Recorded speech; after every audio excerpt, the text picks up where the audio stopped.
Hey there and welcome to the A.D.K Rock and Metal channel, and today I'll be conducting a little bit of a review of the new album coming out by the band Starbenders.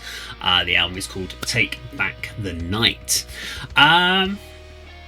Okay, so let's talk a little bit. I don't know much about this band, only what the press release has given me.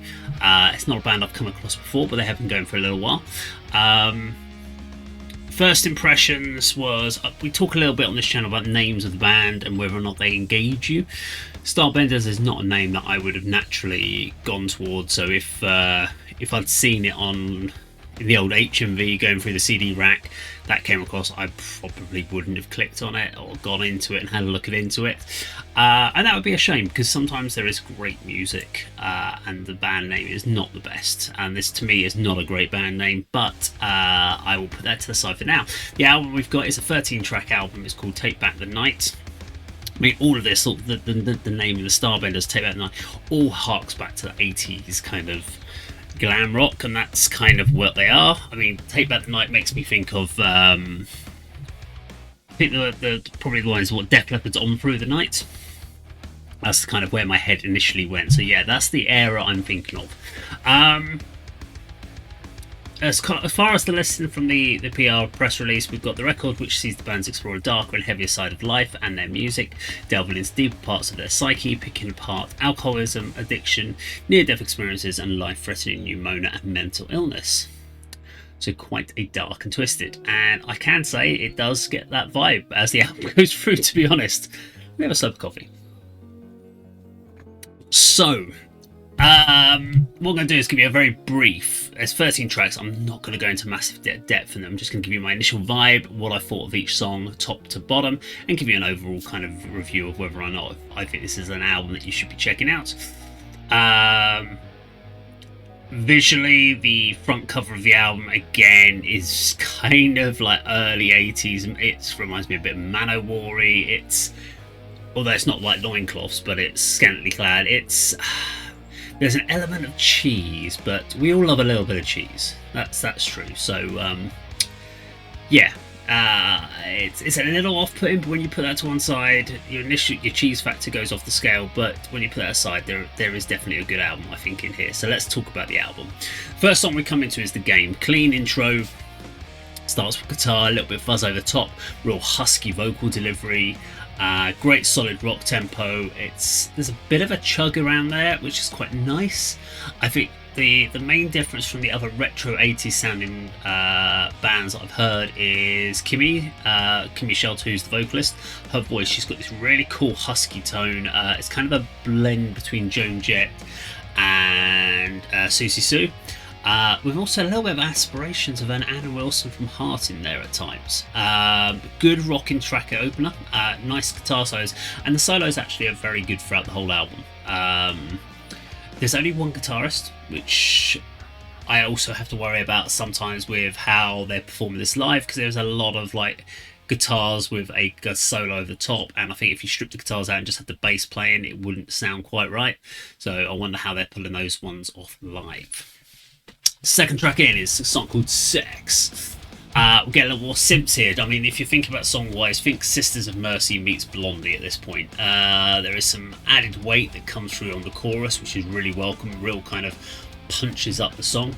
As the track goes on through, you get a really nostalgia vibe of the 80s, and that's nice. If you're a big fan of the 80s music, you're going to really like this particular track. You kind of remember why people play 80s songs and why 80s songs get used in movies so often. So yeah, good track, Sex. Body Talk, chuggy rock, is accessible with a very hooky chorus. Didn't really do much for me overall. It's a heavy rock track. I listen to a lot of heavy rock, so it kind of just sat there and was like, yeah, it's not bad. Now, next track was the first one that really kind of grabbed my attention. The song is called We're Not Okay. And if you're a fan of the band The Birthday Massacre, you're going to really like this track. I'm a big fan of The Birthday Massacre, and I was instantaneously like, yes, love this. It's dark, it's a bit creepy, with an almost Gary Numan vibe in it. And I liked that. I love that kind of synth, twisted goth metal rock thing going on. It's cool. Cherry Wine, next one is kind of your first kind of rock ballad. The vocals get a little bit softer here. The huskiness goes, and I really liked that. I think she's got a great voice, and whereas with the husks, you feel that she's sometimes forcing that husk through a little bit too much. And this was nice to kind of sit in the background and let her cleaner vocals just take over in the subtlety. Again, this reminds me of the sort of song that would appear in a kind of any movie. That bit where the lead actor is screwed up and has decided to make a change in his life and turn around. That's what Cherry Wine reminds me of. Good track. Seven White Horses, country rock vibe, double up vocals, creepy parts, and an almost grungy overtone. And there is this element of grunge that comes through on a lot of these songs, which not like pure out and out grunge, but I can understand why they would have played support with bands like Alice in Chains before. The End Is Near is an 80s punk, think Blondie of that era, swagger, attitude, time to a bit of head banging.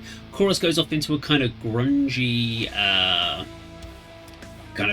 riff. It's amazing.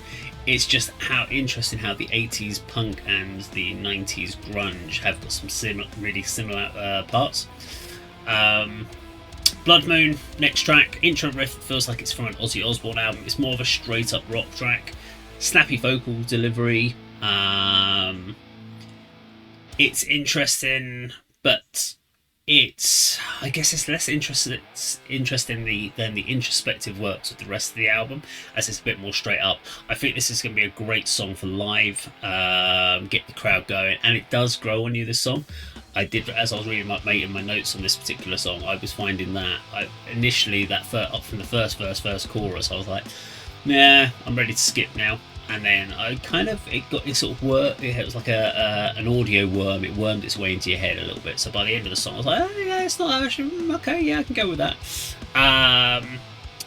Next track, If You Need It, synth strumming guitar blend, atmospheric twisted rock, and I loved it. Again, another must for the Birthday Massacre fans out there. Marianne is a pop punk intro, dark verses, hooky pop choruses, and works well. It's definitely a grower. It grows on you over time. And then we have Poison, which is a cover of the Alice Cooper classic, but done their way. So it's a slightly different change around, but following the original structure. It's interesting, it's different, but I think the issue here is if you know the original well, you know the weight of it. And what I found is because the original had so many layers, when you put someone who doesn't put those layers in, it just feels like a weak copy. And for me, it's although there's lots going on in the song, compared to the other songs on the album, the originals, it's probably the weakest song on the album. It sounds a little like Heart doing the cover, just with a bit more of the huskier vocals. The originals on the album have got a little bit more deep, they're a little bit dark, a bit more into the actual songs, or into the actual meaning of the song. So I think I definitely prefer the original song here. Next song is Midnight, hooky chorus, nice balance, alternative rock punk. Wasn't a huge amount going on in that one for me to really connect with. And the final track is Say You Will. It's a percussive vocal intro track. Loved it. It's weird, it's arty, it's creepy, all the sort of things that I like. The vocals kind of lose their husk, which is great. It comes in for the chorus because we've got a big power chord chorus, keeps it simple, it's emotional, and it's a great way to close out the album. So overall, I wasn't expecting to like this. Not as much as I did anyway. I had heard a snippet of Poison before I started the album, and I was thinking, oh god, please don't tell me this is it. It doesn't feel great, it feels weak. But then listening to the rest of the album, songs on the album were generally, in my opinion, better. They're just better at the originals. They're kind of, for me, is they're more the glam rockers that have gone this gothic twist, and it works really well. The mix of songs doesn't sound too samey across the album, which is good, because it can feel, you can have, when you've got 13 tracks, all being written around the same sort of time, it can get a little bit samey. I would say that trimming the overall album down to 9 songs would help the overall vibe, because there's a few songs that are filler for me personally. However, you are getting great value for money for an album, 13 tracks. If they're not for you, there's a couple in there that are really not for me, so probably Midnight, Blood Moon, and Marianne.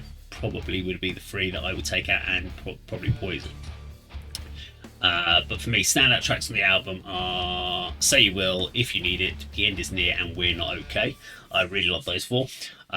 So the question is, we need to score it on behalf of the A.D.K channel. So we score it out of 4 different categories. Keep it simple. We don't do it as out of a 10 scale or whatever. We don't like to give it as anything as crass as a point system.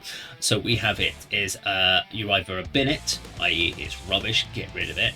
A trade it, i.e. it's probably a good album, but it's just not the sort of thing that we would listen to on the album, on the channel, but someone probably out there would. A stream it, i.e. probably not as worth to go out and buy a physical CD, but definitely go onto the streaming platform and support them that way. Or buy it, which is go out and buy a physical copy of the album and support the band. So A.D.K's results for this one. For me, I've got to say, it's a buy it. There is enough strong tracks on here that this band needs that level of support. Give them the money, go buy their album, and put some new CDs in your collection. Even if you haven't got a CD player, go and get a digital download afterwards. But yeah, support the band, buy the album. Now, if you like this video, please do like, share, and subscribe, and we'll see you on the video sometime very soon. Take care.